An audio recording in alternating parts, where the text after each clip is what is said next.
రెగ్యులర్గా చేసుకునే egg dosa recipe కాకుండా ఇలా ట్రై చేయండి. ఇది కూడా సేమ్ ఎగ్ దోశ ప్రాసెసే, కానీ మనం దోశ మీద ఎగ్ బీట్ చేసేస్తాం కదా, ఇది అలా అవ్వలేదు. పిండిలోనే ఎగ్ అనేది బీట్ చేసేసి మిక్స్ చేసుకోవాలి.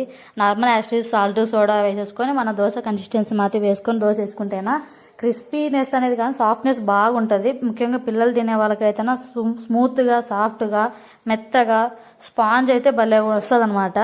నేను మా పాపకి రెగ్యులర్గా 3 months నుంచి ఇలా ట్రై చేస్తున్నాను, బాగా అయితే వస్తుంది. నా వీడియోస్కి చూసే వాళ్ళకి ఇది అర్థమవుతుంది, ఇలా ప్రయోగాలు మాత్రం భలే చేస్తాం మన ఛానల్లో అనేసి. టేస్ట్ అయితే బాగుంది. ఇది క్రిస్పీగా ట్రై చేద్దామనేసి పల్చని వేసాను అనమాట, బాగానే వచ్చింది. కానీ సెకండ్ టైం థర్డ్ టైం వేసిన దోశలు అయితేనా స్మూత్గా మెత్తగా ఎంత బాగున్నాయంటేనా సేమ్ బన్ను లెక్క అనిపించింది. ఆ వీడియో మీకు తీయలేకపోయాను, అదైతే నా కుదరలేదు. నెక్స్ట్ టైం మీకు నార్మల్ దోశ కాకుండా ఇలా ట్రై చేయండి. ఎగ్ తినే వాళ్ళు అయితేనా దీనిపైన మళ్ళీ ఇంకా ఎక్స్ట్రా ఎగ్ వేసుకున్నా పర్లేదు, టేస్ట్ అయితే బాగుంటుంది. అసలు క్రంచీనెస్ అనేది కాదు, సాఫ్ట్నెస్కి ఎక్కువ పిల్లలు అట్రాక్ట్ అవుతారు కాబట్టి మీరు కూడా ఇలా సాఫ్ట్గా ట్రై చేయండి. ఇది మాత్రం మిస్ చేసుకోకండి. నేనైతే లైట్గా నెయ్యి వేసేసి దోశలు వేసాను మా పిల్లలకి. మొత్తం ఇద్దరు కలిపి 3 దోశలు తినేస్తారంటే నమ్ముతారా? అట్లా ఉంటుంది మరి. Thank you for watching. Bye bye. Subscribe